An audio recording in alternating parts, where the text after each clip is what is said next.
पहली बार सुना रहे हैं, बिल्कुल नया चरित्र है, इसलिए बहुत ध्यान से सुनो, बहुत अद्भुत है। परम भक्त श्री चंद्रहास जी के। चंद्रहास जी किसके शिष्य हैं? श्री नारद जी महाराज के। जैसे ध्रुव जी का चरित्र आता है, जैसे प्रहलाद जी का चरित्र आता है, वैसे ही श्री चंद्रहास जी का चरित्र है। नारद जी के 3 ही भक्त हुए हैं जिन्हें नारद जी ने दीक्षा प्रदान की है। उसमें एक ध्रुव जी हैं और प्रहलाद जी हैं, चंद्रहास है। बहुत ध्यान से एक बात सुनिएगा। एक तो जिनको जानो होए करे ना बीच में, वो बाद में आए करो लास्ट में। अब 9 बजे तक कोई उठे नहीं, कम से कम जहां तक हमारी दृष्टि जा रही है वहां तक, तो भाई हम कहने में सुख मिलेगा हमको। ऐसे तो अनेक भक्त हुए श्री नारद जी के, पर नारद जी से अगर कोई पूछता कि आपके कितने शिष्य हैं, तो वो 3 ही नाम बोलते थे, ध्रुव, प्रहलाद और चंद्रहास। किसी ने कहा नारद जी आप इन्हीं का नाम क्यों बोलते हैं? बोले कि भैया क्योंकि इन तीनों ने इतिहास बदल दिया। कैसे? श्रीमद् भागवत जी में ध्रुव चरित्र सबने सुना है, प्रहलाद चरित्र सबने सुना है, पर ध्रुव और प्रहलाद का चरित्र सुना कौन रहा है? नारद जी, स्वयं नारद जी। शिष्य के मुख से गुरु की प्रशंसा सुनी होगी, पर गुरु के मुख से शिष्य की कथा। सोचिए शिष्य किस स्थिति का होगा कि गुरु उसकी रचना बता रहा, उसकी पूरी लीला सुना रहा है। नारद जी महाराज चंद्रहास जी का चरित्र सुनाते हैं। ध्रुव जी का चरित्र सुनाया, प्रहलाद जी का चरित्र सुनाया, और अब चंद्रहास का चरित्र किसको सुना रहे हैं? अर्जुन को। अर्जुन सुन रहे हैं। बहुत सावधानी से सब लोग श्रवण करो। बहुत प्राचीन कथा है चंद्रहास जी की। महाभारत के युद्ध से पूर्व और युद्ध के बाद पांडवों ने 2 यज्ञ किए। युद्ध से पूर्व किया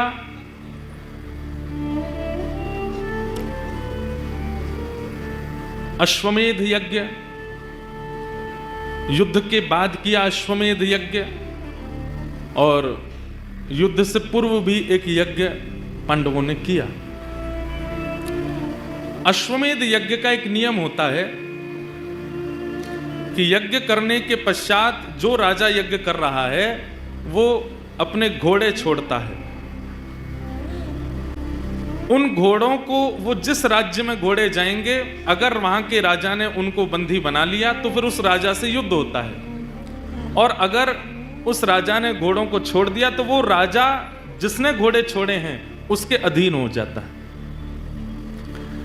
तो युधिष्ठिर जी ने घोड़े छोड़े, और घोड़े छोड़ करके नियम बना दिया, उस पर लिख दिया ये घोड़े सामान्य नहीं हैं।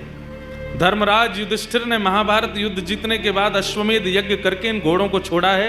ये जिस जिस दिशा में, जिस जिस राज्य से होकर निकलेंगे, वो सारे राज्य युधिष्ठिर के माने जाएंगे। वहां के राजा युधिष्ठिर के नीचे काम करेंगे। और अगर इस भाव से किसी को दिक्कत हो तो युधिष्ठिर से युद्ध लड़ने के लिए तैयार रहना। घोड़ों के पीछे सेना लेकर के अर्जुन चल रहे थे। 2-4 लोगों ने घोड़ों को अपने राज्य में घुसने से मना किया, तो अर्जुन ने युद्ध करके उनको परास्त कर दिया। इसी प्रकार फिर जब वो घोड़े पूरी पृथ्वी की चक्कर लगा के वापस आ जाते, तब उस राजा को कहा जाता चक्रवर्ती सम्राट। इसको कोई नहीं हरा पाया। युधिष्ठिर जी ने घोड़े छोड़े, राज्यों में प्रवेश करते, कई राजा तो अधीन हो जाते, बोले हम युधिष्ठिर जी के नीचे रहने को तैयार हैं। कई नहीं रहते तो अर्जुन युद्ध करके उनको नीचे कर देते। सब जगह भ्रमण करते करते जब वह घोड़े कुंतलपुर पहुंचे, हस्तिनापुर से थोड़ी दूर पूर्व ही एक कुंतलपुर नाम का स्थान पड़ा, जहां पर वे घोड़े पहुंचे, और जैसे ही उन स्थान में घोड़ों का पहुंचना हुआ, कोई राजा या सैनिक नहीं आया रोकने। प्रवेश करते ही कुंतलपुर में घोड़े अपने आप अंतर ध्यान हो गए। अपने आप अंतर ध्यान हो गए। अर्जुन ने तुरंत अपना धनुष उठाया, प्रत्यंचा चढ़ाई, बाण निकाल लिया। किसकी इतनी हिम्मत हुई? घोड़ों को अंतर ध्यान कर दिया। कौन है?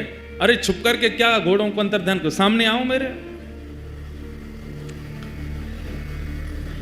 कोई सामने नहीं आया। तो अर्जुन के पास तो ऐसी ऐसी विद्या है कि अगर कोई छुप भी जाए या कोई कहीं भी पहुंच जाए, वो अगर उसका स्मरण करके बाण छोड़ देंगे तो बाण उसी को जाके लगेगा। अर्जुन ने तुरंत बाण का संधान किया और स्मरण किया, जिसने मेरे घोड़े को अंतर ध्यान किया, छुपाया है, ये बाण उसी को जाकर के लगे। युद्ध की चुनौती। जैसे ही अर्जुन ने बाण का संधान किया, इतने में ही आकाश में नारद जी प्रकट हो गए। अर्जुन, इसी वक्त अपना बाण नीचे रखो, धनुष बाण नीचे करो। क्या कह रहे हैं आप?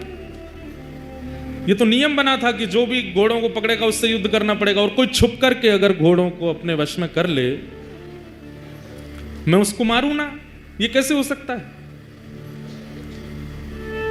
तब नारद जी महाराज बोले, क्योंकि जिसने तुम्हारे घोड़ों को अपने वश में किया है वो सामान्य नहीं है, वो तुम्हारा शत्रु नहीं, तुम्हारा मित्र बनने योग्य है। ऐसा क्या गुण है उसमें? कोई बहुत बड़ा दिग्विजयी राजा है या क्या ऐसी क्या खूबी है उसमें कि मैं उसको अपना मित्र बनाऊं?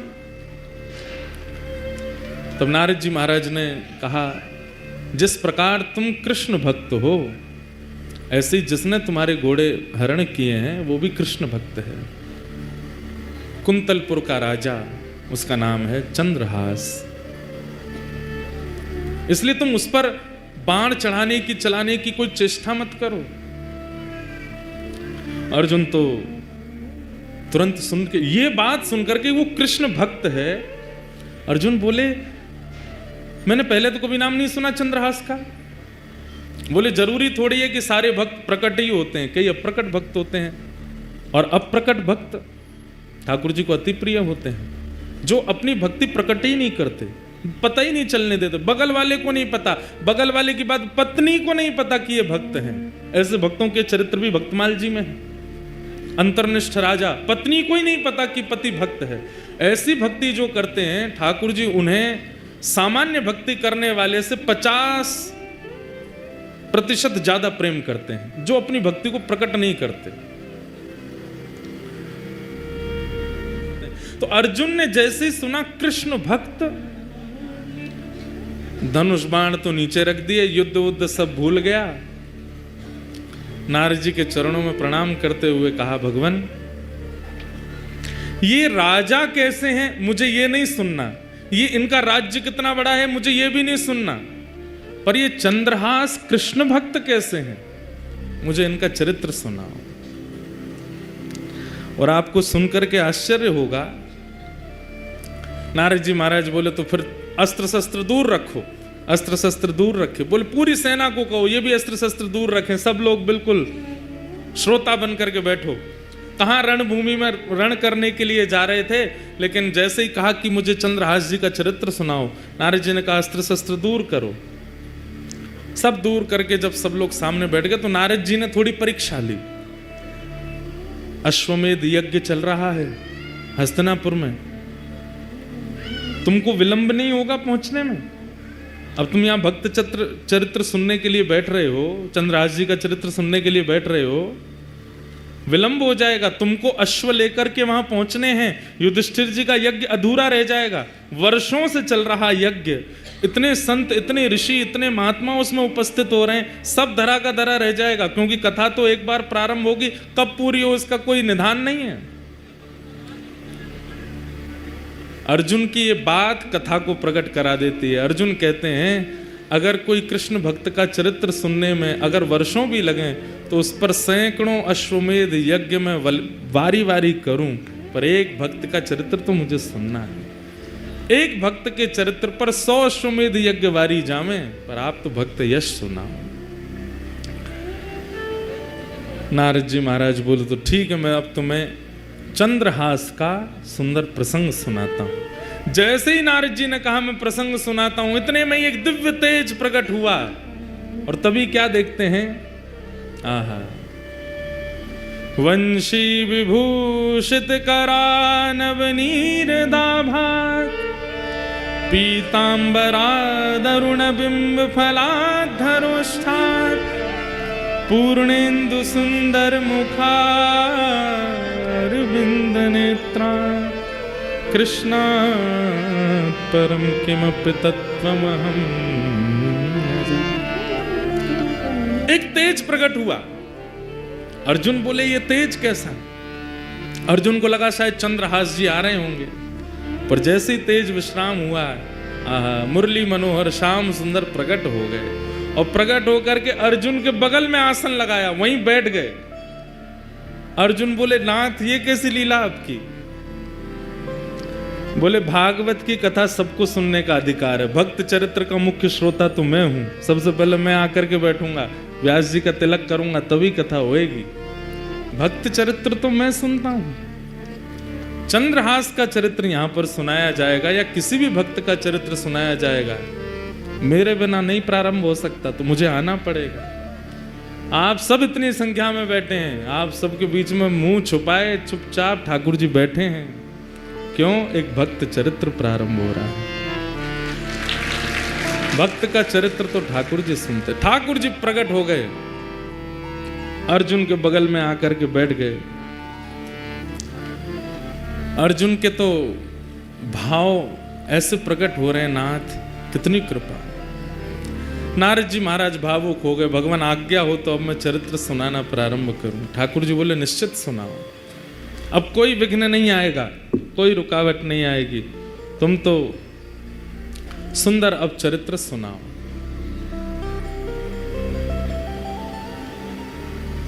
केरल देश में एक राजा थे, बड़े प्रतापी राजा, और उन प्रतापी राजा के यहां एक पुत्र ने जन्म लिया जिनका नाम उन्होंने रखा चंद्रहास। धीरे धीरे बालक जब 3 वर्ष का हो गया, बहुत सावधानी से सुनिएगा सब लोग, बालक जब 3 वर्ष का हो गया तब केरल देश में एक शत्रु राजा ने चढ़ाई की, और ऐसी चढ़ाई की कि पूरे केरल देश को अपने वश में कर लिया। अनंत संख्या लेकर के सैनिकों की आया, पूरे केरल देश पर आक्रमण कर दिया।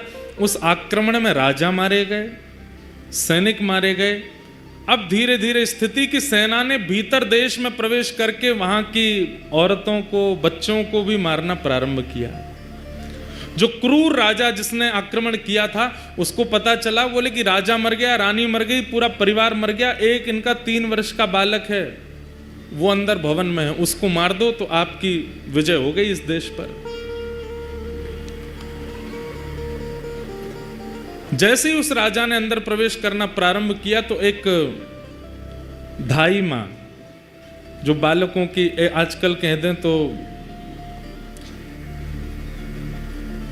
बेबी सिटर करते हैं ना, बच्चों की जो ध्यान रखते हैं, दूध पिलाना, खिलाना, नहलाना, बड़े बड़े घरों में रखते हैं लोग, एक धाई मां, उनकी एक धाई मां चंद्रहास बालक की, उसको जैसे ही पता चला कि कोई आक्रमण में सब मारे गए हैं और अब वो राजा यहीं आ रहा है इस बालक को मारने के लिए,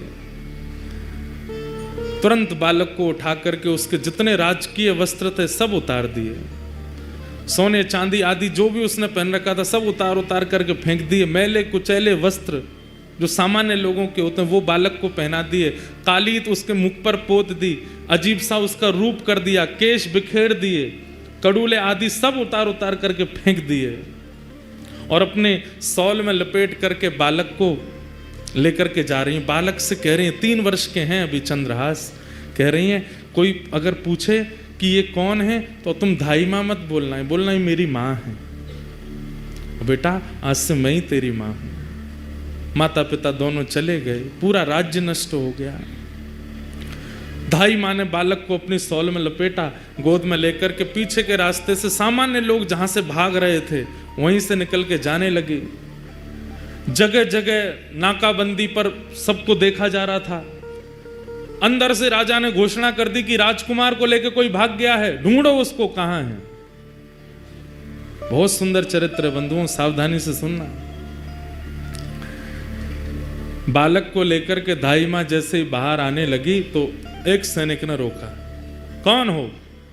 महाराज मैं तो सामान्य स्त्री हूं, मेरा घर जल गया, पति मर गए, जा रही हूं, कहीं भाग जाऊंगी, मुझे भी मार देंगे नहीं तो। कौन है ये बालक, इसका मुख दिखाओ। बालक का जब रूप दिखाया तो फटे कुचैले वस्त्र पहने, मुख पर गंदगी लपेटी हुई, लगी रहा था कि दाई मां का ही बालक है। ए बालक, ये कौन है? चंद्रहास बोले, ये मेरी मां है। ठीक है, जल्दी जाओ, निकलो यहां से। जैसे तैसे वहां से प्राण बचा करके उस बालक के वो दाई मां निकल गई। बहुत व्याकुल है चित्त से, इतनी दूर जाना है कि कहीं से भी उस राजा को ये राजकुमार मिल ना जाए। तो दक्षिण केरल देश से चलकर के वो मां उत्तर भारत तक चलकर के आई बालक को लेके। महीनों लगे, साल लगे, कितना समय लगा पता नहीं। और ग्वालियर के पास में जो कुंतलपुर गांव, जिसके बारे में हम लोग सुनेंगे, जहां के ये राजा बने कालांतर में, वहां पहुंच गए। वहां के तत्कालीन राजा कोई थे, उनके मंत्री थे, उसका नाम था दृष्टबुद्धि। क्या नाम था? दृष्टबुद्धि। दृष्टबुद्धि के पास जाकर के दाई मां ने कहा, मैं दासी हूं, बहुत निपुण हूं, आप मुझे जो काम कहेंगे मैं करने को तैयार हूं, मुझे कोई नौकरी दे दीजिए। मां को लगा अब उत्तर भारत में कम से कम इतने 1000 किलोमीटर की दूरी है, कम से कम यहां सुरक्षित रहेंगे राजकुमार। दृष्टबुद्धि। दृष्टबुद्धि कुंतलपुर के राजा के मंत्री हैं। मंत्री ने जैसे ही देखा, अच्छा ठीक है, हमारे यहां तो बहुत सेविकाएं हैं, काम तो लगे रहते हैं, क्या कर सकती हो? बोले जो कहोगे वो करने को। और ये तुम्हारा बालक, ये तो छोटा है, खेल लेगा यहां बाहर बच्चों के साथ में, ठीक है। और वहां उस दाई मां को एक नौकरी मिल गई, राजा के दरबार में कुछ काम आदि करती। और चंद्रहास राजकुमार, अब पूरा नगर दाई मां को जानता है, जितने लोग जानते हैं सब कहते हैं ये बालक कौन है? बोले कि ये दासी पुत्र है। कहां एक राजमाता का पुत्र, कहां एक राजा का राजकुमार, और अब क्या बन गए हैं? दासी पुत्र। 2-2 दिन तक भोजन नहीं मिल पाता है, रात्रि सोने की व्यवस्था नहीं हो पाती है, दाई मां के साथ ही चंद्रहास रहते हैं। बंधुओं, यही जीवन है। कब दिन बिगड़ जाएं या बदल जाएं कुछ कह नहीं सकते हैं। और एक बात हमेशा याद रखिएगा, दिन होना और रात होना इस बात का प्रतीक है। इस संसार में कोई भी व्यक्ति या इस सभागृह में कोई भी व्यक्ति ये नहीं कह सकता कि मैंने आज तक केवल दिन ही देखा है, रात नहीं देखी, या रात देखा है, दिन नहीं देखे, सब देखा है। इसका मतलब दिन क्या है? यश। दिन क्या है? संपत्ति। दिन क्या है? प्रबलता। दिन क्या है? ऐश्वर्य। और रात्रि क्या है? सब इसका उल्टा। सबको देखना पड़ता है। और एक बात कहें आपको, बहुत फैक्ट बात है, हम सबका जीवन 10-10 वर्षों में विभाजित है। 10 वर्ष अच्छे निकलेंगे, 11वें वर्ष से फिर 10 वर्ष कुछ कठिनाइयां रहेंगी, फिर अगले 10 वर्ष ठीक निकलेंगे, फिर अगले 10 वर्ष कठिनाइयों से निकलेंगे। इसी को कहते हैं कि 10 वर्ष हम लोग सीखते हैं और 10 वर्ष उस सीखे हुए से कमाते हैं। सबके जीवन में ये नियम आता ही है। किसी किसी के प्रारंभ जीवन में ही आ जाता है, किसी के मध्य जीवन में, किसी के अंत जीवन में, पर ये 10 वर्षों का विभाजन चलता ही रहता है। राजा, केरल देश के राजा का पुत्र अब दासी पुत्र है। कैसा उनका जीवन? छोटे बच्चों के साथ में बाहर गली में खेलते हैं, नाली में गिर जाते हैं, सब कुछ राजकीय अब नष्ट हो चुका है। और दासी पुत्र के नाम से ही जाने जाते हैं। लेकिन ठाकुर जी जब परीक्षा लेने पे आते हैं तो बंधु अति कर देते हैं कई बार। 5 वर्ष की आयु हुई चंद्रहास जी की, और जो दाई मां उनको लेके भागी थी बचाने के लिए, अब उसके प्राण निकलने लगे। कोई नहीं है अब चंद्रहास जी का इस दुनिया में। माता पिता परिवार सब मारा जा चुका है, एक दाई मां है बस। और अनजान नगर सब दासी पुत्र समझते हैं इनको। चंद्रहास जी गए अपनी मां के पास, दाई मां के पास, तो देखा बिस्तर पर पड़ी, बुखार चढ़ रहा है। सिर दबाने लगे, मां आपको क्या हुआ? चंद्रहास का हाथ पकड़ लिया, बालक अब मैं जाने वाली हूं। आप जा रही हो? मैं किसके पास जाऊंगा फिर? मेरा कौन है यहाँ पे? माता पिता जा चुके हैं, आप मुझे यहाँ ले आई, मैं आपको ही माँ मानता हूँ। यहाँ सब लोग मुझे जानते नहीं हैं, मुझे कोई पूछता भी नहीं। आप भोजन कराती हैं तो मैं खाता हूँ, आप मुझे नहलाती हैं तो मैं नहा लेता हूँ। मैं किसके पास रहूंगा अब?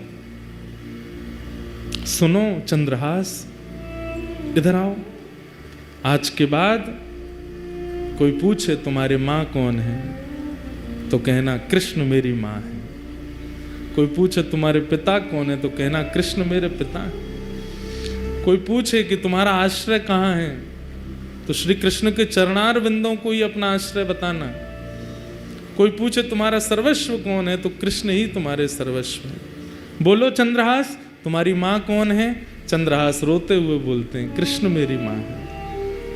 जानते भी नहीं है कृष्ण है कौन, बस माँ समझा रही है। कौन है तुम्हारी माँ? कृष्ण मेरी माँ। तुम्हारे पिता कौन है? कृष्ण मेरे पिता है। तुम्हारे सर्वस्व कौन है? कृष्ण मेरे सर्वस्व। और यही कृष्ण मेरे सर्वस्व, कृष्ण मेरे सर्वस्व कहते कहते कहते दाई माँ ने भी प्राण त्याग दिए। अकेले रह गए हैं चंद्रहास पूरी दुनिया में, अब कोई नहीं है उनके पास। नारद जी कथा सुना रहे हैं और सामने बैठ के कृष्ण अर्जुन दोनों रो रहे हैं। चंद्रहास जी का चरित्र। चली गई मां, किसी के घर में किराए पर या कैसे भी रहती थी, उन घर वालों ने अब चंद्रहास जी को घर से निकाल दिया। मां तो थी, काम करके कुछ देती थी, अब तू अकेला क्या करेगा, यहां पर निकल जा। छोटे से 5 वर्ष के चंद्रहास निकल गए घर से। कभी किसी वृक्ष के नीचे सो जाते हैं, कभी किसी तालाब के पास पहुंच करके वहां जल पी लेते हैं। नगर में ही रहते हैं, किसी ने नगर से नहीं निकाला, पर अपने घर कोई नहीं बुलाता उनको। जो बच्चे खेलने आते थे वो भी अब दूर दूर रहने लगे। बस एक ही बात रटते रहते हैं, कृष्ण मेरी माँ है, कृष्ण मेरे पिता हैं, कृष्ण मेरे सर्वस्व हैं। कृष्ण मेरी माँ है, कृष्ण मेरे पिता हैं, कृष्ण मेरे सर्वस्व हैं। कभी कोई साधु महात्मा मिल जाते, अरे बालक अकेले कहाँ घूम रहे हो, छोटी अवस्था, माँ कहाँ है तुम्हारी? कृष्ण मेरी माँ है। अरे पिता कहाँ है तुम्हारा? कृष्ण मेरे पिता हैं। घर कहाँ है तुम्हारा? ठाकुर जी के, कृष्ण के चरण ही मेरे घर है। संत जन देख करके सुन के बड़े खुश होते, हृदय से लगाते, फल आदि दे देते। तो चंद्रहास जी खूब प्रेम से पाते। 5 दिन हो गए, प्रसाद नहीं मिला, खा लेते। ऐसी स्थिति चंद्रहास जी की रहती है। कुछ गांव के बच्चे उनको मित्र तो मानते थे, पर दूर से ही उनके साथ में देख करके बस दूर ही रहते थे, माता पिता जाने नहीं देते थे। एक दिन चंद्रहास बैठे, कुछ बालक छुप करके आ गए उनके पास। बोले चंद्रहास हमारे साथ कुछ खेलो ना। बोले कौन सा खेल खेलोगे? बोले तुम बताओ, वही खेलेंगे। बोले बाकी खेल तो मुझे नहीं आते, कीर्तन रूपी खेल आता है। बोले कीर्तन रूपी खेल ही खेलो। बोले इसमें क्या करना पड़ता? बोले एक गाएगा, बाकी सब उसके पीछे गाएंगे। जीतेगा हारेगा कौन? बोले सब जीतेंगे, हारेगा कोई भी नहीं। कीर्तन रूपी खेल में कोई नहीं हारता, सब जीतते हैं। चंद्रहास जी अपने भुजा उठा करके चारों तरफ बालकों को बैठा करके कीर्तन करते हैं। सारे बालक चंद्रहास जी के पीछे पीछे गाते हैं। ऐसा मधुर संकीर्तन हुआ। गांव के लोग देखने लगे, अपने अपने बच्चों को भगा करके ले गए वहां से। मना किया था ना इसके पास मत आना, अभागा है, पता नहीं कहां से आया, इसकी माँ का भी कोई परिचय नहीं, 2-3 वर्ष यहाँ रही दासी बन करके, मर गई वो भी, अब इसके पास कोई नहीं आएगा। दूर रहते थे सब। चंद्रहास जी एक पेड़ के नीचे बैठ करके केवल चिंतन कर रहे हैं, कृष्ण मेरी माँ है, कृष्ण मेरे पिता हैं, कृष्ण मेरे सर्वस्व।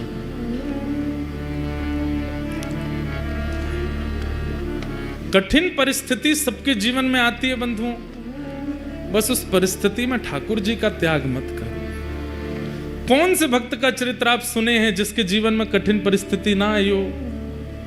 श्रीमन चैतन्य महाप्रभु का चरित्र सुन लीजिए, वे तो साक्षात कृष्ण स्वरूप ही हैं। श्री राधा कृष्ण गौर तनु बनकर के ही चैतन्य महाप्रभु बनकर के आए, पर उनके या उनके अनुयायियों के जीवन में भी कष्ट तो था। हमें दिखता था वो कष्ट, उन्हें अनुभव नहीं होता था। यही तो बात समझने की है कि कष्ट संसार में है, दुखालयम शाश्वतम, संसार को दुखालय कहा जाता है। यहां दुख शाश्वत रूप से रहता है, उसको कोई नहीं मिटा सकता, पर उसका अनुभव होना बंद हो जाता है भक्त आश्रितों को, भगवत आश्रितों को। उसकी अनुभूति होनी, उससे मिलने वाली पीड़ा होनी बंद हो जाती है। मैं कथा में कहा करता हूं, भक्ति क्या है? एनेस्थीसिया का इंजेक्शन है, सुन्न कर देती है बॉडी को। फिर चाहे जितनी विपत्ति आवे, जितने कष्ट आवे, जितने संकट आवे, आते तो हैं कष्ट, अनुभव नहीं होते, पता नहीं चलते, सबको पार कर लेते हैं। दुखालयम शाश्वतम। चंद्रहास जी के जीवन में अब कोई नहीं है, सब छोड़ करके चले गए। माँ चली गई, पिताजी चले गए, राज्य छूट गया, और अब धाई माँ जिसने पाल पोस के बड़ा किया, 5 वर्ष के चंद्रहास जी को, वो भी छोड़ के चली गई। सब दूर रहने लगे। चंद्रहास जी अब अपना मन कैसे लगावे? 5 वर्ष का बालक वृक्ष के नीचे बैठते हैं और वहीं बैठ कर के केवल ठाकुर जी का कीर्तन करते हैं, ठाकुर जी को याद करते हैं। कृष्ण माँ हैं, कृष्ण पिता हैं, कृष्ण ही मेरे सर्वस्व हैं। बैठे थे चंद्रहास जी, ध्यान लगा करके, नेत्रों से अश्रुपात हो रहा था। तभी आकाश मार्ग से नारद जी जा रहे थे। बंधुओं, ये बात प्रमाणित है, आचार्य चरण इस बात पर प्रमाण देते हैं। आप लोग नाम जप करते हो, आप लोग नियम से सेवा करते हो, आप लोग अपने गुरु प्रदत्त प्रणाली में रहते हो, इसका परीक्षण कौन करता है? नारद जी करते हैं। नारद जी नित्य प्रत्येक वैष्णव के घर जाते हैं और उसके घर में जाके पूरी व्यवस्था देखते हैं, रसोई कैसी है, सेवा कैसी है, कितना भाव है, कितना कुभाव है, कितने विचार हैं, कितने अविचार है, सबका दर्शन नारद जी करते हैं। और फिर नारद जी मार्क्स देते हैं एवरी डे। अभी तक नहीं मिले ठाकुर जी, या को मतलब क्या है? नारद जी ने फेल ही कर रखे हैं, हम विचारों में पास नहीं है। नारद जी महाराज आकाश से देखते हुए जा रहे थे। हरिदास वर्य हैं नारद जी, हरिदासों में श्रेष्ठ। नारद जी ने जैसे देखा चंद्रहास बालक को, देव तुल्य हैं, तुरंत नेत्र बंद कर दे। पूरा चंद्रहास जी का चरित्र आ गया उनके चित्त में। अरे इसकी तो माता जी मर गई, पिताजी चले गए, राज्य छूट गया, सब कुछ छूट गया, अब धाई माँ भी चली गई, और अब ये बैठ के ठाकुर जी का चिंतन। ठाकुर जी को जानता नहीं है, केवल धाई माँ कह गई ये कृष्ण ही तुम्हारे पिता माँ हैं, उनके पास जाओ। उनका चिंतन कर रहा है। नारद जी प्रकट हो गए सामने। चंद्रहास जी को बढ़िया सुगंधी सी आई तो नेत्र खोल करके देखा, आहा, सुंदर वीणा हाथ में लिए, देव दत्ताम मिमाम वीणाम स्वरत ब्रह्म विभूषिताम मूर्छयित्वा हरि कथाम गायमानश्चराम्यहम्। नारद जी सामने खड़े हैं। चंद्रहास जी बोले, हे ऋषिवर, मैंने अनेक संत ऋषियों के दर्शन किए, पर आप जैसा तेज और आप जैसी उपस्थिति से जो मेरे चित्त में प्रसन्नता, ऐसा मुझे पहले कभी नहीं हुआ। आप कौन हो? नारद जी बोले, मैं नारद हूं। ये नारद कौन है? चंद्रहास जी को क्या पता, कथा आदि तो कभी सुनी नहीं। नारद जी बड़े प्रसन्न हुए, बोले, नारद चंद्रहास, मैं परम भक्त हूं ठाकुर जी का, ठाकुर जी मुझसे बहुत प्रेम करते हैं। कौन ठाकुर जी? बोले श्री कृष्ण। श्री कृष्ण नाम सुनते ही चंद्रहास जी तो व्याकुल हो गए।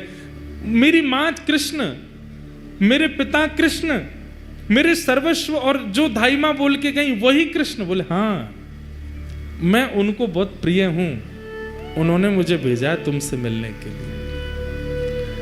चंद्रहास जी रोने लगे, मेरे सब छोड़ के मुझे चले गए, धाई मां बोल के गई कृष्ण ही मेरे सर्वस्व हैं, वो मुझे कैसे मिलेंगे, कृपा करके मुझे बताओ ना। नारद जी महाराज बोले मिलेंगे, जल्दी मिलेंगे, उससे पहले तुम्हें अभी बहुत कुछ करना है और तुम्हारे द्वारा बहुत कुछ होना है ताकि और वैष्णवों को भी प्रेरणा मिले। इसलिए चंद्रहास, सबसे पहले तुम दीक्षा ग्रहण करो, आओ मेरे पास। और श्री चंद्रहास जी को सामने बैठा करके श्री नारद जी महाराज ने दीक्षा प्रदान की। अब यहां प्रश्न उठा, कौन सा संप्रदाय? संप्रदाय सब अपने हैं, कोई बड़ा कोई छोटा नहीं, परंतु यदि नारद जी की दृष्टि से देखा जाए तो श्री निम्बार्क संप्रदाय। क्यों? क्योंकि नारद जी की परंपरा निम्बार्क संप्रदाय की है, वहाँ गोपाल मंत्र आदि है, वही दीक्षा नारद जी ने चंद्रहास जी को दी। गले में कंठी माला पहनाई, सिर पर तिलक लगा दिया और कान में मंत्र कह करके कहा कि अब नित्य इस मंत्र का जाप करना है, चंद्रहास ठाकुर जी तुमको मिलेंगे। और अब एक चीज और करनी है, क्या? ठाकुर सेवा। सेवा से मन की मनीलता जाती है। मैं कैसे सेवा करूंगा? मेरे पास तो ना घर है, ना मकान है, ना आसन है, ना सिंहासन है, कुछ भी नहीं है। मैं तो खुद पेड़ के नीचे रहता हूं, कोई आश्रय मुझे मिलता नहीं। कीर्तन गाता हूं तो कई बार लोग कीर्तन करने के लिए घर पर बुला लेते हैं तो भोजन प्रसाद पवा देते हैं। मैं ठाकुर जी की सेवा कैसे करूंगा? बोले तुम चिंता मत करो, तुम्हारे पास ठाकुर जी हैं। बोले मेरे पास? बोले हाँ। कहाँ हैं? वो तुम जो गोटियों से खेलते हो कंचा, उनको लेके आओ। तो खूब सारे कंचे इकट्ठे किए थे चंद्रहास जी, पूरे दिन अकेले क्या करें, उनसे खेलते रहते थे। उन्हीं कंचों में एक बहुत सुंदर श्याम वर्ण के वो शालिग्राम जी थे और उनको भी रखा था। नारद जी ने ढूंढ करके कंचों के बीच में शालिग्राम जी निकाले, बोले ये हैं, ये ठाकुर जी हैं। चंद्रहास अब इन्हीं की सेवा तुमको करनी है। ये ठाकुर जी हैं, मैं तो इनसे खेलता था। तो बोले तो क्या हो गया, पता नहीं था ना तुमको, अब हम बता रहे हैं, ये ठाकुर जी हैं, शालिग्राम भगवान है। फिर शालिग्राम भगवान कौन होते हैं, कैसे होते हैं, पूरी कथा सुनाई नारद जी ने चंद्रहास जी को। ये कौन है, कैसे हैं, कहां से आए हैं, कैसे इनका प्रादुर्भाव हुआ, अभी पूरी कथा सुनाई। बोले गंडकी नाम की परम भक्ता ने भगवान की स्तुति गाई कि मैं यशोदा जी की तरह गोद में खिलाना चाहती हूँ। तो ठाकुर जी ने सतयुग त्रेता द्वापर में तो उनकी गोद में वास्तविक में खेले, पर कलयुग आते ही भगवान ने आज्ञा की कि अब देवी ये कार्य नहीं हो पाएगा। गंडकी रोने लगी तो आपकी वाणी सफल कैसे होगी नाथ? तब ठाकुर जी बोले तो एक काम करो, क्या? तुम नदी बन जाओ और हम शालिग्राम बन करके तुम्हारे भीतर विराजेंगे, तुम्हारी गोद में खेलते रहेंगे। और वही गंडकी नदी बन गई, शालिग्राम जी उसमें विराजते हैं। ये पूरी कथा नारद जी ने चंद्रहास जी को सुनाई।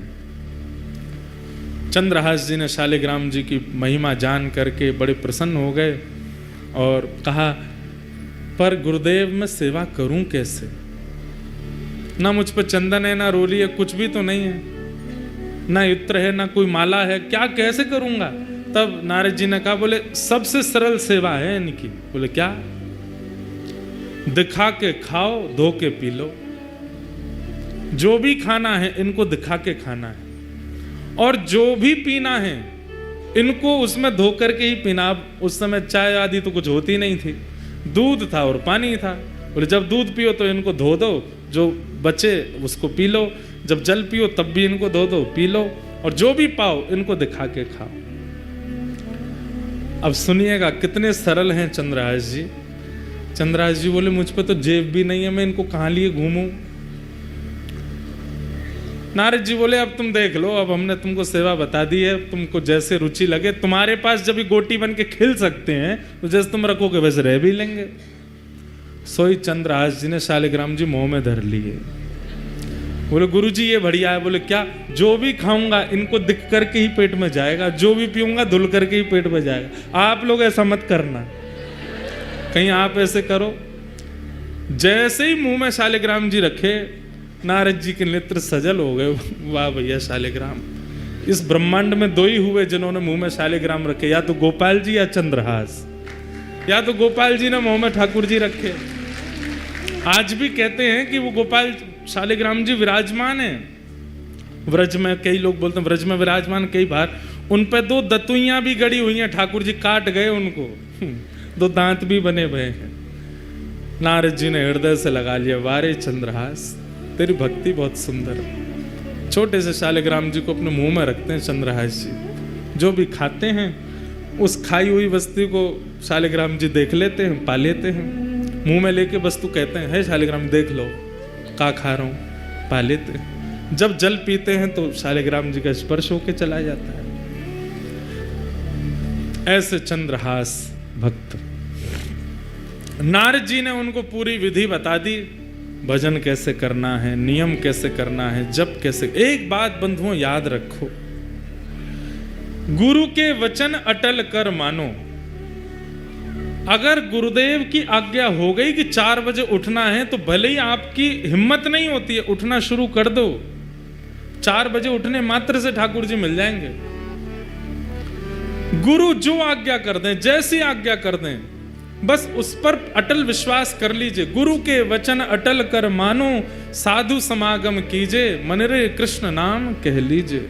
जब गुरु के वचनों के प्रति हमारा अविश्वास हो जाता है ना, ठाकुर जी भी फिर दूर हो जाते हैं। गुरु के वचन अटल कर मानो, गुरु आज्ञा पर कोई संशय मत करो, संदेह मत करो। नारद जी महाराज ने समझा दिया सब, खूब प्रेम से अपने गाल में रखते, सेवा करते। फिर नारद जी ने कुछ व्यवस्था बता दी, तो फिर मुंह में एक आध दिन ही रखे, फिर नारद जी ने आगे कुछ व्यवस्था करी तो वैसे रखते थे। पर कथा प्रसंग ऐसे ही कि उन्होंने मुंह में ही धल लिए थे पहले। अब चंद्रहास जी बड़े प्रेम से सेवा में लग गए ठाकुर जी की में। बंधुओं, संत कौन है? बसंत ऋतु की तरह हैं। ऋतुओं में सर्वश्रेष्ठ बसंत ऋतु होती है, पूरे पृथ्वी को हरा भरा कर देती है। परंतु बसंत ऋतु से पहले पतझड़ जरूर आती है। इसका मतलब क्या है? संत जीवन में आपके प्रसन्न अवस्था में आ जाएं, बहुत सब कुछ अनुकूल है, तब संत का आगमन हुआ, तो अभी मत समझना बसंत आई। पर सब हार गए, टूट गए, सब छूट गया, बिल्कुल विचलित स्थिति हो गई जीवन की। उसके बाद अगर संत आए तो समझो अब बसंत आई है, अब हरियाली आवेगी, कृष्ण नाम आवेगा, कृष्ण जीवन में आवेंगे, सब आनंद में हो जाएगा। इनकी कृपा से अब सब मंगल में होगा। चंद्रहास जी के जीवन में बहुत संकट आए, पर नारद जी जब से आए, ठाकुर जी जब से दे गए, तब से चंद्रहास जी बड़े प्रसन्न रहने लगे। अब आगे एक घटना घटती है। दृष्ट बुद्धि नाम का जो मंत्री था, चंद्रहास जी का चरित्र खूब बड़ा है, हमको तो ये संशय कल भी पूरा हो पाएगा कि नहीं, पर आप लोग सुनो, अधूरा रह जाएगा तो फिर से आ जाएंगे डंडी स्वामी जी के यहाँ सुनाने। चंद्रहास जी सेवा करते हैं ठाकुर जी की, और बस प्रार्थना जैसे गोपाल भट्ट जी करते हैं कि हे नाथ, प्रहलाद के लिए खंभ से प्रकट हो गए थे आप, मेरे लिए शालिग्राम जी से प्रकट नहीं हो सकते? ठाकुर जी से निवेदन करते हैं, वंदन करते हैं, प्रार्थना करते हैं। अब तो बच्चे आते हैं उनके पास खेलने के लिए, सब गोटियां रखते हैं, गोटियों का ही सिंहासन है, उसमें शालिग्राम जी विराजमान रहते हैं बीच में। बच्चे कहते हैं हमको और नहीं, यही वाली गोटी चाहिए। कहते हैं गोटी नहीं है, ये तो मेरे प्राण हैं, ये तो मेरे जीवन है, ये तो मेरे सर्वस्व हैं। बच्चे उपहास करते हैं, गांव के लोग उपहास करते हैं, बोले गोटी को भगवान मान करके पूछता है, गोटी को भगवान मान करके घर घर जाते हैं, प्रार्थना करते हैं, मोए रोटी नहीं चाहिए, मैं आपको वापस कर जाऊंगा, मेरे ठाकुर जी विराजमान, उनको भोग लगा दूं। जाते हैं, भोग लेते हैं, अपने ठाकुर जी को अर्पित करते हैं। अर्पित करने के बाद फिर वापस उसी घर में जाते हैं, भोग लग गया ठाकुर जी का, अब आप पालो। तो दया करके घर के लोग कहते हैं नहीं कोई बात नहीं चंद्रहास तुम ही पालो। चंद्रहास जी बड़े सुंदर थे। कई बार गांव के लोग उनके रूप माधुरी को देख करके बोलते थे कितना अभागा है, इसका भाग्य कैसा है कि इसकी माँ इसको लेके आई चल बसी, आज इसका कोई भी नहीं है पर इसका रूप देखो कितना सुंदर है, इसके रूप माधुरी आदि सब कितनी मनमोहक है। धीरे धीरे चंद्रहास थोड़े बड़े होने लगे, ऐसी स्थिति में ही रहते थे। तो दृष्ट बुद्धि जो मंत्री था उस नगर का, उसकी एक बेटी थी और एक बेटा था। बेटी का नाम था विषया। क्या नाम था? विषया। और बेटे का नाम था माधव।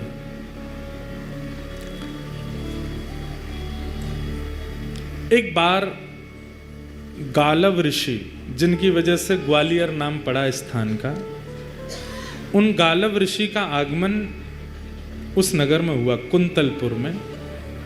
सब लोग सावधानी से सुनो, इधर देखो। गालव ऋषि का आगमन हुआ तो मंत्री जी ने उनका खूब स्वागत सत्कार आदि किया और सत्कार करने के बाद कहा भगवान पुत्र की मुझे चिंता नहीं है, पुत्र तो मेरा माधव बन जाएगा कुछ ना कुछ, पर मेरी बेटी बहुत सुंदर है, बहुत गुणवान है, इतने अच्छे अच्छे गुण किसी पुत्री को प्राप्त नहीं होते जैसे मेरी पुत्री में। आप कृपा करके इसकी जन्म कुंडली या इसकी हस्तरेखा देख करके बताओ इसका भविष्य कैसा होगा। और मुझे सबसे बड़ी चिंता तो है, मैं बोल नहीं पा रहा हूं, पर इसका पति कौन होगा, किससे इसका ब्याह होगा। गालव ऋषि बोले लाओ दिखाओ। जैसे ही विषया का हाथ देखा, हाथ देख करके उसकी पूरी कुंडली आदि सब बना करके गालव ऋषि बोले दृष्ट बुद्धि तुम्हारी पुत्री को परम सुंदर पति प्राप्त होगा, बहुत सुंदर। उसको देख करके सब न्यौछावर हो जाएंगे, इतना सुंदर स्वरूप उसका होगा, ठाकुर जी जैसा स्वरूप होगा। सुन करके पूरा नगर प्रसन्न हो गया, सब घर के लोग प्रसन्न हो गए, आनंदित हो गए, वाह सुंदर वर मिलेगा। कन्या वर्यते रूपम, शास्त्र आज्ञा करते हैं। वो बात अलग है कि धन के कारण ब्याह करना पड़ता है, संपत्ति के कारण ब्याह करना पड़ता है, परिवार के प्रेशर में ब्याह करना पड़ता है, लेकिन अगर स्त्री से पूछो तो कन्या वर्यते रूपम, उसको रूप ही चाहिए। पतिदेव जो है हमारे सुंदर हो। जो भाई लोग थोड़े सुंदर नहीं है वो उदास नहीं हो जाना, मायूस नहीं होना। रूप की सुंदरता नहीं, हृदय बुद्धि की सुंदरता, वो सुंदर होना चाहिए। वैसे सबको खुद सुंदर ही लगते हैं सब अपने आप को शीशा में जब देखते हैं तो कैसा भी व्यक्ति क्यों ना हो, वो भी उस समय बड़ी अदब में अपने बाल काटता है, उसको भी लगता है कि मैं सुंदर ही हूँ। तो सबको तो अपने आप का सुंदर ही अनुभव होता है, पर रूप की सुंदरता का क्या करना है। वो रूप नहीं है। जिस रूप से ठाकुर जी की अवलोकन ना होते हो, दृष्टि ना देखती हो, वो कान नहीं है जो ठाकुर जी की कथा ना सुनते हो, वो हाथ नहीं जो सेवा ना करते हो। सबसे बड़ी बात है कि माताओं को सोचना चाहिए पति कैसा हो, भगवत भक्त हो। पतियों को भी ये सोचना चाहिए हमारी होने वाली धर्म पत्नी भक्त हो, और कोई गुण नहीं होगा चलेगा, सबकी कटौती चल जाएगी, पर भक्ति हो। हम सिद्धपीठ जाते हैं तो वो भी सिद्धपीठ जावे, हम सत्संग करते हैं तो वो भी सत्संग करे। ऐसी बुद्धि वाली कन्या भाग्य से मिलती है, ऐसे बुद्धि वाले पति भी भाग्य से मिलते हैं। सौभाग्यशाली हैं जो दोनों दंपति यहाँ बैठ के कथा सुन रहे हैं, सौभाग्यशाली, क्योंकि दोनों कथा में बैठे। तो दृष्ट बुद्धि गालव ऋषि से कह रहे हैं मेरी पुत्री की कुंडली देख के बताओ कैसा वर मिलेगा। तो बोले बहुत सुंदर होगा, रूप बहुत सुंदर होगा उसका। अच्छा, गुण, गुण इतना सरल, इतना सहज, इतना योग्य, इतना विशेष, इतना अद्भुत कि कोई भी उसके पास बैठेगा, उससे वार्ता अगर कर लेगा तो उसमें एक वशीकरण जैसा होगा, उसी का हो जाएगा, उसके भाव में मोहित हो जाएगा, ऐसा पति होगा। कार्य आदि क्या करेगा? बोले कार्य, बोले एक दिन वो बालक कुंतलपुर का राजा बनेगा। ये सुनकर के तो दृष्ट बुद्धि नाचने लगा, वाह वाह वाह, मैं मंत्री हूं, मेरी कन्या राजा को ब्याहेगी। ब्याह के बाद राजा बनेगा, ब्याह से पहले नहीं। बोले कभी बने, बन तो जाएगा ना राजा। बोले हाँ राजा बनेगा, राजा से ही ब्याह होगा। बोले अच्छा, और बताइए, और बताइए। गुण गुण बताते गए। बोले गालव ऋषि बोले सब गुण ही गुण हो ऐसा नहीं होता, कुछ अवगुण भी होते हैं। बोले अवगुण बताओ। बोले अवगुण ये, तुमसे उसका मेल नहीं खाएगा, तुम्हारी बेटी से बढ़िया चलेगी उसकी, पर तुम्हारी और तुम्हारे जमाई की बिल्कुल नहीं बनेगी। ये सुन करके अब वो दृष्ट बुद्धि सोचने लगा ये कैसे हो सकता है, मैं मंत्री हूं इस राज्य का, यहां का भावी राजा, उससे मेरी नहीं बनेगी। बोले हाँ तुम्हारी नहीं बनेगी, और जब तुम्हारी बेटी का ब्याह होगा तो तुम सबसे बड़ी बीच में रुकावट बनोगे। जब गुणों को सुनता है और अब जब अवगुणों को सुनना है तो मेल ही नहीं हो रहा है। बोले जो गुण आपने बताए उसमें मैं रुकावट कैसे बन सकता हूं? सुंदर है, गुणवान है, वशीकरण उसके अंदर होगा, और आप बोल रहे हैं उसमें भक्ति भी होगी। बोले भक्ति की चरम स्थिति, सामान्य नहीं, चरम भक्त होगा भगवान का। बोले ठीक है भक्ति चरम होगी, लेकिन राजा भी तो बनेगा वो कालांतर में, सब होगा, तो फिर मैं बीच में कैसे आ सकता हूं? बोले ये तो समय बताएगा, तुम बीच में कैसे आओगे, तुम्हारी उससे नहीं बनेगी, और तुम हर प्रयास करोगे उसको रोकने का, अपनी पुत्री का होने से। बेटी तो वहीं बैठी बैठी पिता को देखने लगी, पिताजी आप ऐसा मेरे साथ नहीं करोगे ना? बोले बेटी मैं क्यों करूंगा, अब ये बता रहे हैं वो तो सुनना पड़ेगा। ठीक है, सब बातें बताई। सब बातें बताने के बाद गालव ऋषि ने प्रसाद आदि पाया। बोले चिंता मत करो, बहुत अच्छा भविष्य होगा तुम्हारी बेटिया का, तुम बिल्कुल निश्चिंत रहना। ठीक है, थोड़ी चिंता में तो आ गया दृष्ट बुद्धि। जैसे ही गालव ऋषि जाने लगे तो सब लोग जाते हैं बाहर तक छोड़ने के लिए। उसी समय बाहर नगर के बालक, जिनके परिवार इतने बड़े नहीं है, छोटे छोटे घरों के बालक, वो सब खेल रहे थे चंद्रहास जी के साथ में। गालव ऋषि जैसे ही बाहर निकले तो उनकी तो दृष्टि ऐसी थी, वो जिसका मुख देख लें उसका भविष्य पता चल जाता था। चंद्रहास जी जैसे ही बाहर आए, बाहर आते ही उनकी दृष्टि ऐसे घुमाई नगर के ऊपर, वहां वो बालक खेल रहे थे, बीच में चंद्रहास जी का तो आकर्षण था ही रूप में। चंद्रहास जी को जैसे देखा, ओहो कुंतलपुर का भविष्य तो मेरे सामने खड़ा है। दृष्ट बुद्धि आया, कौन भविष्य मतलब? हे भगवान आप क्या कह रहे हैं? बोले वो बालक कौन है? वो बालकों के साथ जो खेल रहा है, जिसका स्वरूप बुद्धि इतनी सुंदर नहीं है, इतनी सुंदर है पर वस्त्रादि इतने शोभायमान नहीं, वो कौन है? दृष्ट बुद्धि बोला पता नहीं कौन है। अब ये 3 वर्ष के थे जब दृष्ट बुद्धि ने घर से निकाल दिया इनकी मां के मरने के बाद। बोले महाराज मुझे क्या पता, यहाँ तो बहुत बालक है, होगा किसी का बालक, ऐसे ही डोल रहा है, वैसे तो पता चलता है कोई दासी का आदि का पुत्र होगा। इतने में ही दृष्ट बुद्धि का पुत्र आया माधव। बोले हाँ पिताजी भूल गए, ये कौन है? बोले कौन है? बोले एक दासी नहीं आई थी हमारे यहाँ छोटे बालक को लेकर के, जिसने कहा था जो सेवा करोगे करूंगी, उसने प्राण त्याग दिए थे ये जब छोटा था। हाँ हाँ हाँ हाँ, एक आई थी, केरल देश से आई थी। बोले हाँ, वो जो बालक जिसको छोड़ के वो मरी, वही बालक है। गालव ऋषि बोले ये वो बालक है? बोला हाँ महाराज, वो इसकी माँ हमारे यहाँ दासी थी, उसी का पुत्र, माँ मर गई, अब रहता है इधर उधर ही घूमता रहता है। गालव ऋषि बोले इसको पास बुलाओ। पास बुलाया, सामने आकर के खड़े हो गए चंद्रहास जी, हाथ सिर पर रख दिया। स्पर्श नहीं करते थे गालव ऋषि किसी का, चंद्रहास जी के सिर पर हाथ रखा।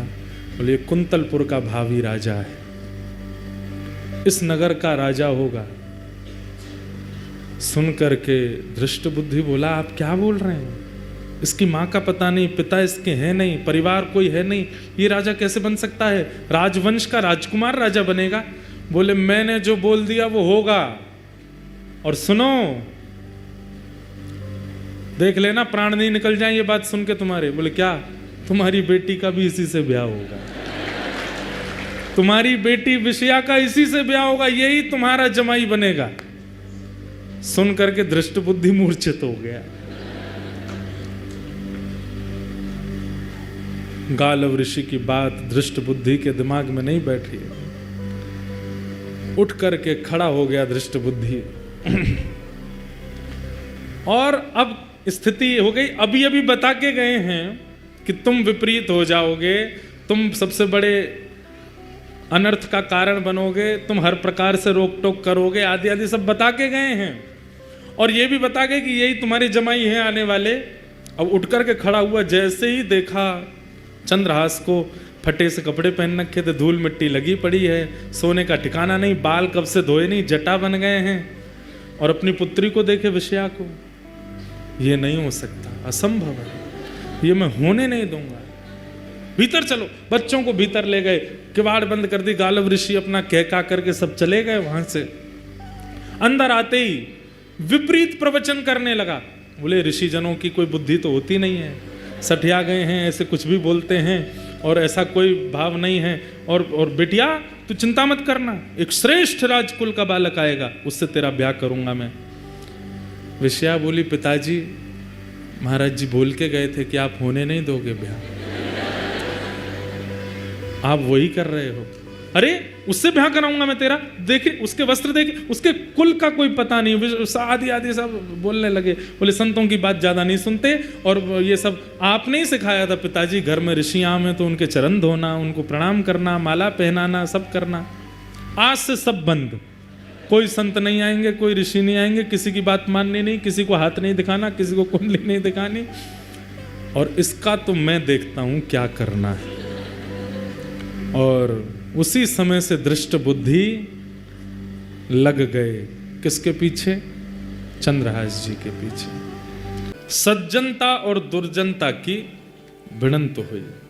परम सज्जन श्री चंद्रहास जी महाराज, और परम दुर्जन कौन? दृष्ट बुद्धि। उनकी सुंदरता देखकर के विषया तो तभी मोहित हो गई थी। और सबसे बड़ी बात कि सुंदरता चेहरे में नहीं है, हृदय में है, क्योंकि हृदय में ठाकुर जी हैं। और वही हृदय की सुंदरता, जिसके चित्त में ठाकुर जी होते हैं, उसकी सुंदरता अलग होती है। एक बात सुनिएगा, सुंदर व्यक्ति को देख करके चित्त में काम उत्पन्न होता है, सुंदर व्यक्ति को देख करके चित्त में भोग उत्पन्न होता है, विलास उत्पन्न होता है, तो वो व्यक्ति सुंदर है। लेकिन किसी की सुंदरता देख करके श्री जी प्रकट होती हैं, ठाकुर जी प्रकट होते हैं, वृंदावन प्रकट होता है, व्रज का स्मरण होता है, तो समझ जाओ परम भक्त है।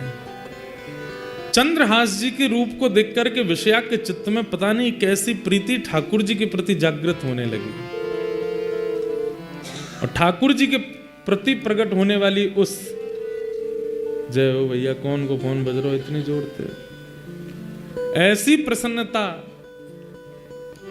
अब मन बना लिया कि चाहे जो हो ब्याह तो इसी से करूंगी, बड़ा हो जाए।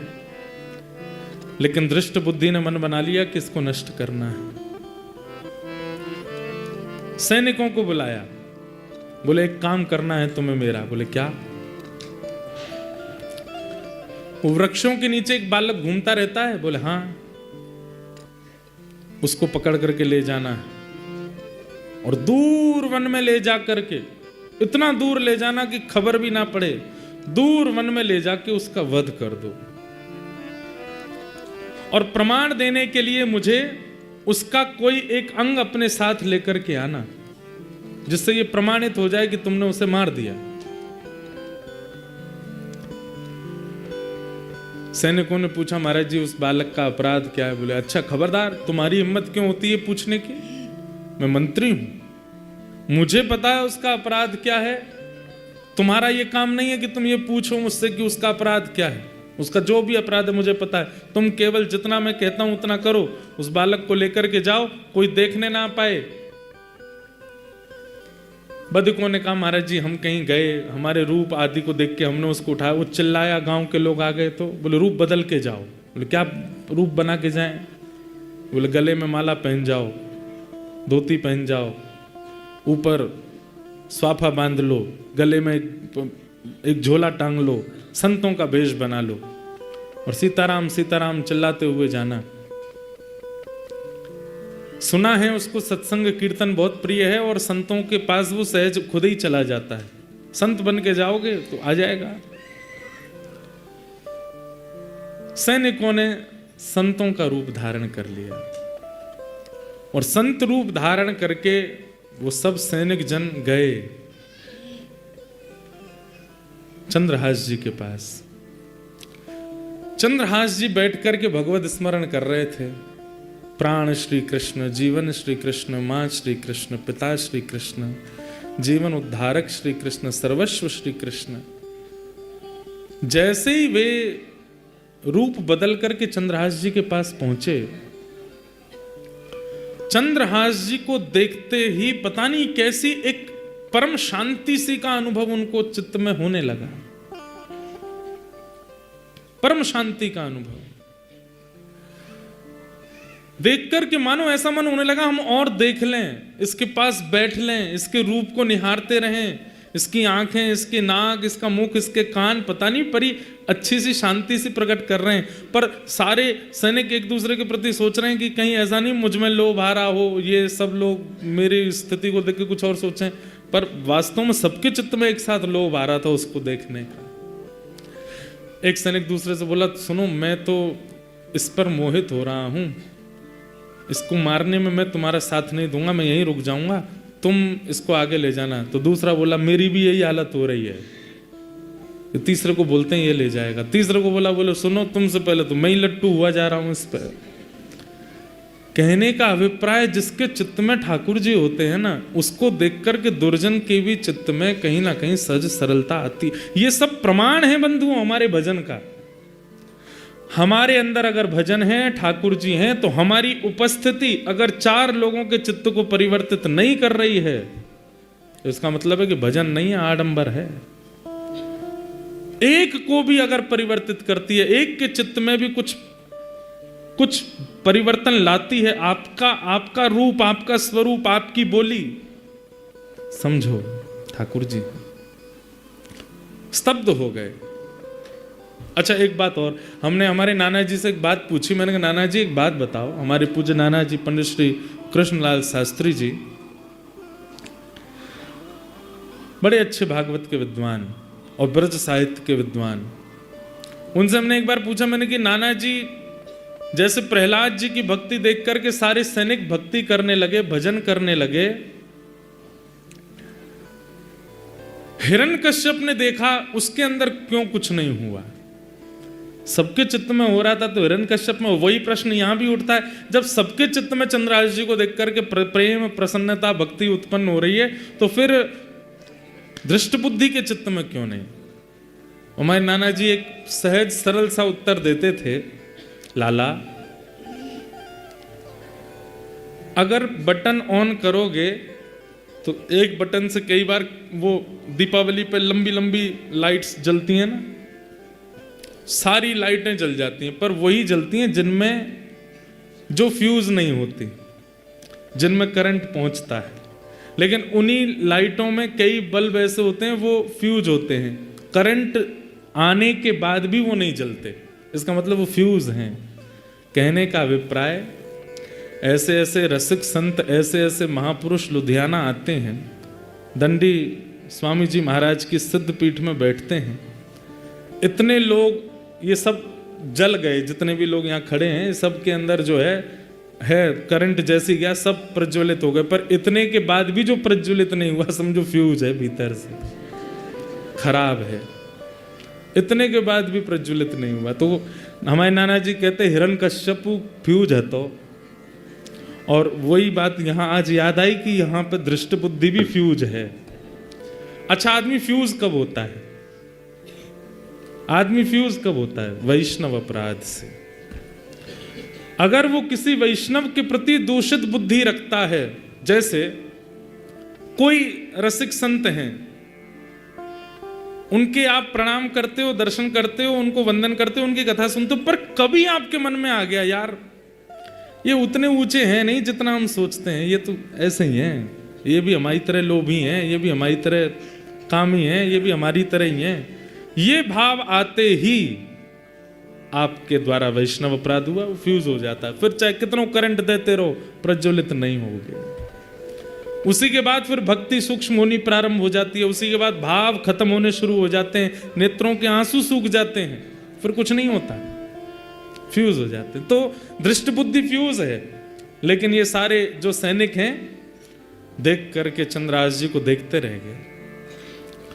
लेकिन थोड़ी देर बाद इन सैनिकों ने बात की, बोले कि अगर हमने इसको मारने का मन नहीं हो रहा, इसका कोई अपराध नहीं है, पर अगर हमने इसको नहीं मारा तो हम मारे जाएंगे, छोटे छोटे बच्चे, हमारे घर परिवार सब, हमारा वो दृष्ट बुद्धि मंत्री बहुत दुष्ट है, सब खत्म कर देगा इसको नहीं मारा तो।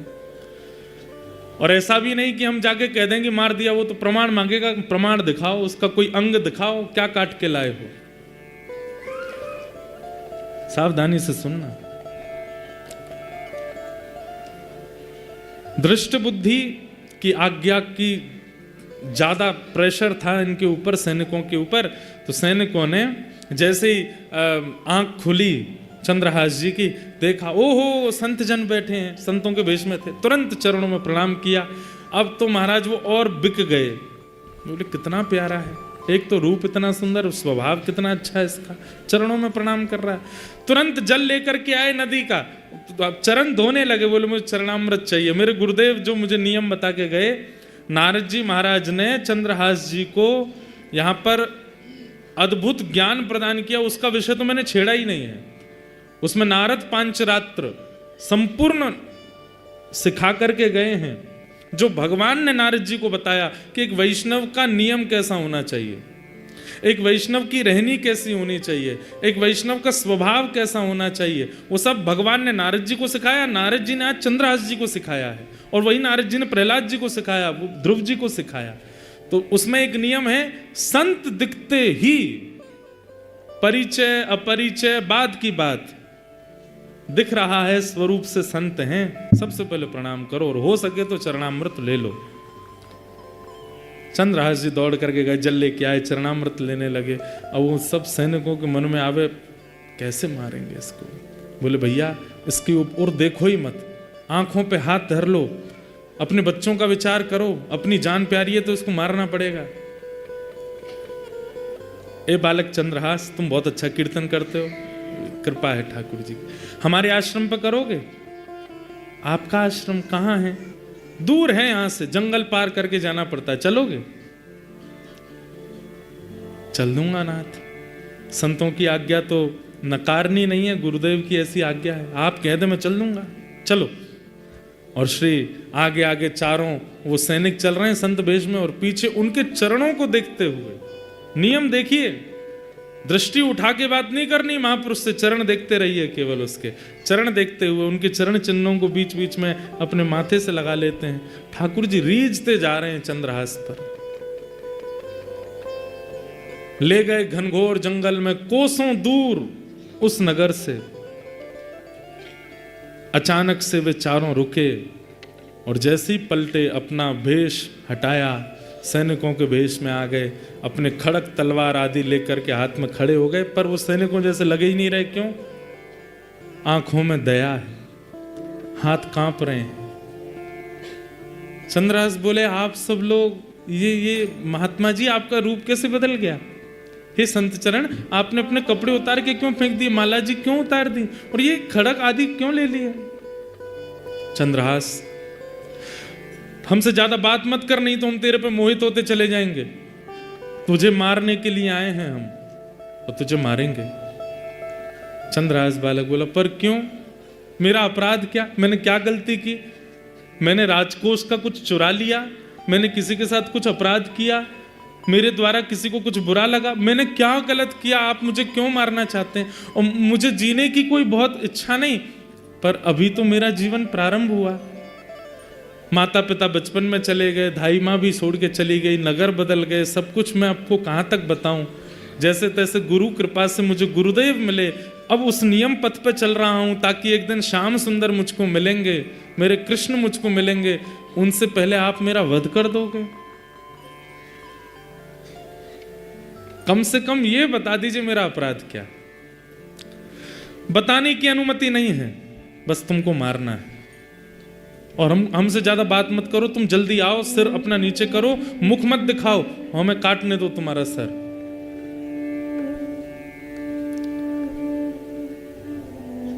चंद्रहास बालक थोड़े घबरा गए, हाथ जोड़ करके बोले, एक आज्ञा चाहिए। बोले क्या? अंतिम इच्छा मैं अपनी पूरी कर सकता हूं। बोले क्या अंतिम इच्छा है?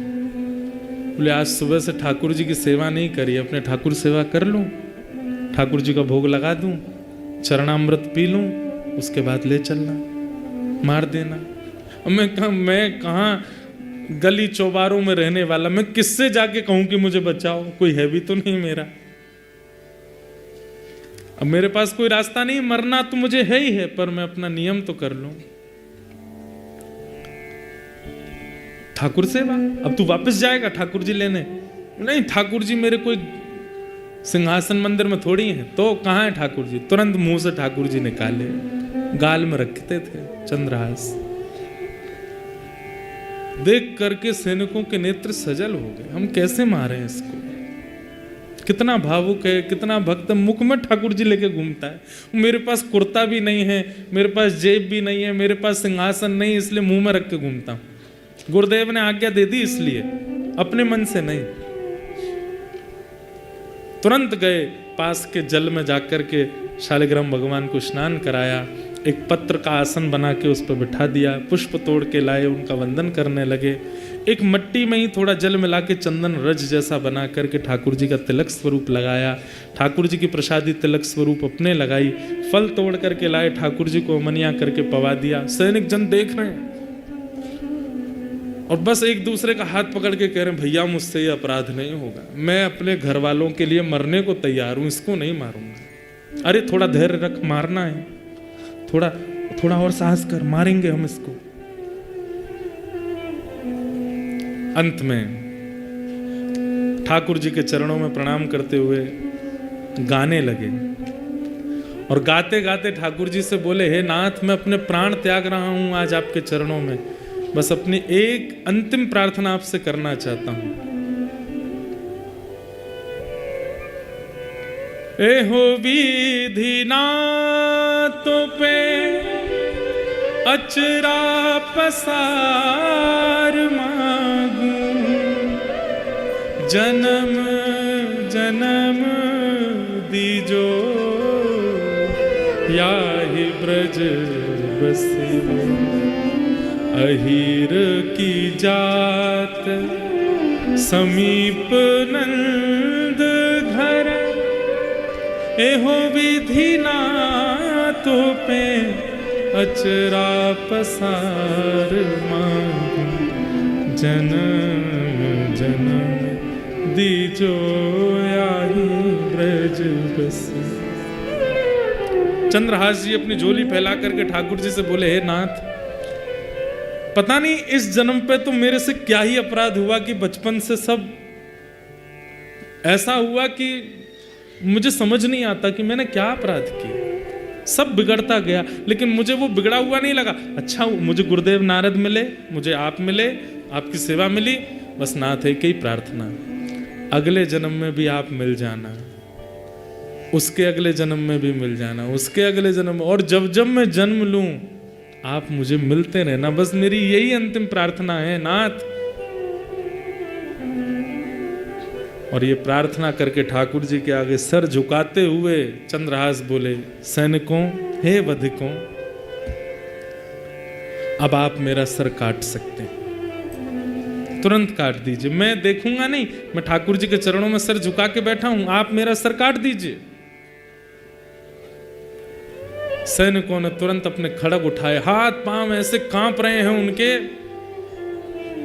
आज वही खड़ग जिससे अनेकों के सर धड़ से अलग किए, आज वो इतना भारी लग रहा है कि उसको चार मिलकर के नहीं उठा पा रहे। हाथ से खड़ग छूट गया, चरणों में गिर गए, बोले कि चंद्रहास हम नहीं कर पाएंगे, पर तुम बताओ, तुम तो एक भक्त हो, हम मंत्री से कैसे बचे? वो हमें मार देगा अगर हम कोई प्रमाण लेकर के नहीं गए तो। नहीं महाराज, आप मारिए मुझे, आप अपना कार्य कीजिए, आपकी क्या गलती, आप तो मंत्री की आज्ञा मान रहे हैं। तभी एक, अब देखो ये भी ठाकुर जी की कृपा है, ठाकुर जी जो करते हैं सोच समझ के करते हैं। तभी एक सैनिक की दृष्टि पड़ी कि चंद्रहास जी के पैर में 5 नहीं 6 उंगली है। कई लोगों के एक एक्स्ट्रा अंगूठा होता है, कई लोगों के पैर में एक एक्स्ट्रा उंगली होती है, कई लोगों को, उनको कहते तो ऐसा ही है कि वो शुभ होते हैं, जिनके 6 उंगली हैं। दृष्टि पड़ी तुरंत, अरे रुको रुको रुको रुको, चंद्रहास अपने पैर दिखाओ। पैर दिखाया तो 5, एक अंगूठा, 4 उंगली और कन्नी उंगली में 1 उंगली और थी। मिल गया, बस थोड़ा कष्ट होगा तुमको, बिल्कुल चुपचाप आंख बंद कर लो अपनी। चंद्रहास जी ने आंख बंद की, करोगे क्या? बोले करो आंख बंद। आंख बंद की, वो उंगली पकड़ के उसको काट दिया और काट करके बोले बस अब तुम भाग जाओ यहां से, दिखना नहीं, हमें प्रमाण मिल गया, हम इसको जाके दिखा देंगे कि मार दिया। उंगली लेकर के आए, छोटा बालक था, मुख लाना हमने उचित नहीं समझा, उंगली ले आए हैं, मर गया चंद्रहास। और चरणों में प्रणाम करके चंद्रहास जी को खूब रक्त निकला। उन सैनिकों ने प्रणाम किया, बोले चंद्रहास तुम भाग जाओ यहां से, अब वैसे ही तुम कोसों दूर हो और दूर चले जाओ, और जीवन में कभी अवसर मिलेगा तो फिर देखेंगे तुमको, हम सौभाग्य मानेंगे तुम दोबारा मिले तो। उंगली छोटी सी काट करके ले गए सैनिक जन, इतने नाचते हुए आ रहे थे क्यों? मारना भी नहीं पड़ा, काम भी हो गया। यहां पर दृष्ट बुद्धि मंत्री सैनिकों को देखता है, बड़े खुश लगते हो ऐसा लगता है काम हो गया। जी हुजूर, काम कर दिया हमने, प्रमाण दिखाओ। उंगली दिखाई, देख करके हंसने लगा दृष्ट बुद्धि। हाँ, संत बोलता था उससे ब्याह होगा मेरी बेटी का, संत बोलता था वो राजा बनेगा यहाँ का। ये सब संत वंत कुछ नहीं होते, इनकी बातें ऐसी रहती हैं। और अब देखो अपनी पुत्री का ऐसे कुल में ब्याह करूंगा और देखना फिर क्या होता है। अब हो गया पत्ता साफ। और ये गालव ऋषि, इनको तो कभी बुलाना ही नहीं अपने यहाँ, कुछ भी बोल जाते हैं। मंत्री से बड़े थोड़ी होते हैं संत ऋषियों की वाणी। यहां पर चंद्रहास जी थोड़े लंगड़ा रहे हैं, पैर में चोट है, रक्त बहुत निकला। अपने शालिग्राम जी को मुख में धर के कुछ फल आदि पा लिए थे, वहीं सो गए, एक वृक्ष के नीचे सो गए ठाकुर जी का स्मरण करके। पास में एक देश था, एक नगर था, और उस नगर का नाम था चंदनावती नगर राज्य। और उस नगर का राजा था, उसका नाम था कुलिंद राजा, उसकी पत्नी का नाम था मेधावती। ये कुलिंद राजा जो थे, इनके कोई संतान नहीं थी। इन्होंने अपने यहाँ ज्योतिषियों को बुलाया कि भाई मेरा वंश आगे चलेगा कि नहीं, मेरा कोई उत्तराधिकारी बन पाएगा कि नहीं, हम दोनों वृद्ध होते जा रहे हैं। तो ज्योतिषियों ने बताया, बोले आपका वंश तो आगे नहीं बढ़ेगा, तो फिर कुलिंद नगर का राज्य का राजा कौन होगा? तब उन्होंने देखा, बोले कि महाराज आपको एक यज्ञ करना पड़ेगा, और उस यज्ञ की पूर्णाहुति कलश लेकर के आपको जंगल में एक सरोवर है, वहां जाना पड़ेगा, वहां स्नान करना पड़ेगा। जब आप वहां से लौट करके आ रहे होंगे तब आपको एक बालक मिलेगा, वही बालक आप गोद लेंगे और वही बालक कुलिंद देश का राजा बनेगा। ठाकुर जी जैसे स्क्रिप्ट राइटिंग कोई नहीं कर सकता भैया ऐसी सुंदर डायरेक्टर हो तो ठाकुर जी जैसे, हम सबकी स्क्रिप्ट लिख रखी है उन्होंने, कब कहां क्या हो जाए कुछ नहीं पता है। अब सोचिए, अब कुलिंद राजा, उसने अनुष्ठान किया, अनुष्ठान करने के बाद यज्ञ विसर्जन के लिए सरोवर स्नान करने जा रहा है। सरोवर में स्नान करके जैसे ही लौटे तो कहा था सैनिकों ने कि ब्राह्मणों ने, लौटते समय बस ध्यान से देखते आना, एक बालक मिलेगा। लौटते समय जब आ रहे थे तभी दृष्टि पड़ी, एक वृक्ष के नीचे चंद्रहास जी बैठे, ठाकुर जी का स्मरण कर रहे हैं। जाते ही राजा ने उनके पास बैठे बोले, पूछ तो लूं कहीं किसी का बेटा ना हो, कहीं किसी और का ना हो, मेरे को तो अनाथ बालक चाहिए जिसको मैं अपने कुल दीपक बनाऊं। ये कौन है, इसकी जानकारी तो ले लूं। पूछा कि तुम कौन हो, तुम्हारा नाम क्या है। तो कितना सुंदर शब्द है। चंद्रहास जी कहते हैं, मात पिता सब कृष्ण हैं, मात पिता सब कृष्ण हैं, है घर यह आकाश। मेरे माता पिता कृष्ण हैं और ये आकाश ही मेरा घर है। नाम हमारो सब कहें बालक चंद्रहास। माता पिता सब कृष्ण है, घर है यह आकाश, और सब चलते फिरते बोलते थे, इसलिए अपना नाम पता चला, मेरा नाम है चंद्रहास। सुन करके राजा चकित हो गए, अपनी रानी को देखने लगे। तुम्हारी माँ कौन है? बोले कृष्ण। पिता? वो भी कृष्ण। ताऊ चाचा सब कृष्ण। आकाश ही मेरा घर है, मेरा नाम चंद्रहास। मतलब अनाथ नहीं, नाथ तू अनाथ को। भगवान का नाम नाथ है, द्वारिका नाथ, जगन्नाथ, श्रीनाथ, सब जगह नाथ हैं। और नाथ का मतलब क्या होता है? रक्षक, स्वामी। अगर आप नाथ हैं नाथ, तो मुझसे बड़ा अनाथ कोई नहीं है। हम सबको कहना चाहिए